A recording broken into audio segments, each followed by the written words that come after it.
Blade Runner movie review. So, admittedly, this is a movie I should have seen ages ago. I was aware of its existence for a long time. I don't remember when I first heard about it, but I was vaguely aware at some time in high school that this was a movie from the early 80s starring Harrison Ford, and it was kind of like a sci-fi thing. So this was right when Harrison Ford was at the height of his fame. It was fresh off of Star Wars. First Indiana Jones movie had just came out, 1982. I wrote in my original review that it was starring a young Harrison Ford. But young is perhaps a relative term. Harrison Ford got his big break in acting a little bit later in life, so he was 40 at the time that this movie came out.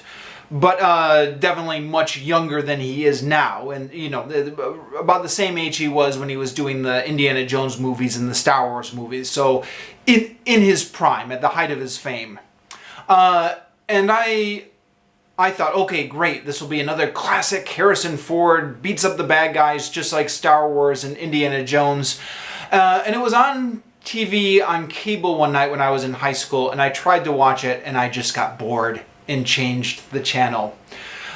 So it is, I mean, the thing with this movie, it's a classic film, and I mean that in the sense of like one of these movies that requires a little bit of an effort to understand or get into. It's not a popcorn movie. So it's not so much Star Wars as it is maybe 2001: A Space Odyssey, more in that vein.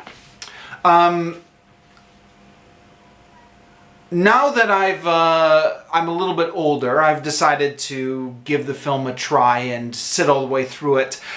I've got to confess, I didn't love it. I was a little bit bored as I was watching it, and part of that is probably because I suspect this is a type of film that you grow to appreciate with repeat viewings. Certainly that's been true in my experience with a lot of classic films.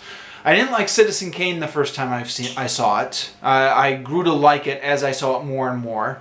Didn't like Casablanca the first time I saw it, but again, it grew on me. Didn't particularly like 2001: A Space Odyssey the first time I see it, etc. You get the point, right? So I'm sure that with some repeat viewings, this film would probably grow on me. I'm also relatively confident that the flaws are my own and not the movie for not appreciating it. But yeah, that being said, for the first viewing, it left me a little bit bored. For what it's worth, Roger Ebert and Gene Siskel also didn't think much of the movie after their first viewing, and you can look up their review on YouTube, their original 1982 review. Anyways, I'll start with the good points about this movie. The visuals and special effects are really good. Special effects are seamless, even by today's standards. And this film came out in 1982, so I mean, it's not just good for its time, it's good. You can only imagine how impressive a 1982 audience must have been by this. Now, visually, the film presents a unique blend of classic 1930s film noir detective atmosphere mixed with a futuristic setting. And there's also an Asian theme running throughout the futuristic city. I've been told that this movie was motivated by Shibuya, the classic, very congested intersection in Tokyo, which I visited when I was living in Japan. And yeah, I can totally see that. And I thought that was a neat little touch as somebody who's been to Tokyo and been to that place, to see that reflected in the movie. So the visuals are really interesting. It's fun to immerse yourself in them. I think there is some hints of the 1980s in here. Mostly the fashion seems to harken back to the 1980s. And that does date the movie a little bit and give it less of a timeless feel. That takes you out of the movie a little bit, so to speak. But yeah, on the whole, the visuals are really impressive.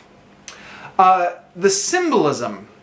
Yeah, I felt like the symbolism was not subtle. I felt like I was getting hit over the head with the symbolism a little bit too much. For example, the eye motif was much too obvious for my taste. And then the part at the end, when the dove takes off right as a certain character was dying, I mean, that's not only obvious, but, you know, doves flying, that's really cliche. And it was in slow motion, and I just hate slow motion in movies. Maybe that's a personal thing, but I never liked it. The plot of the film, yeah, I don't know. The plot of the film is alright. I don't really have any strong opinions on it. With a film like this, I think the visuals are the real takeaway.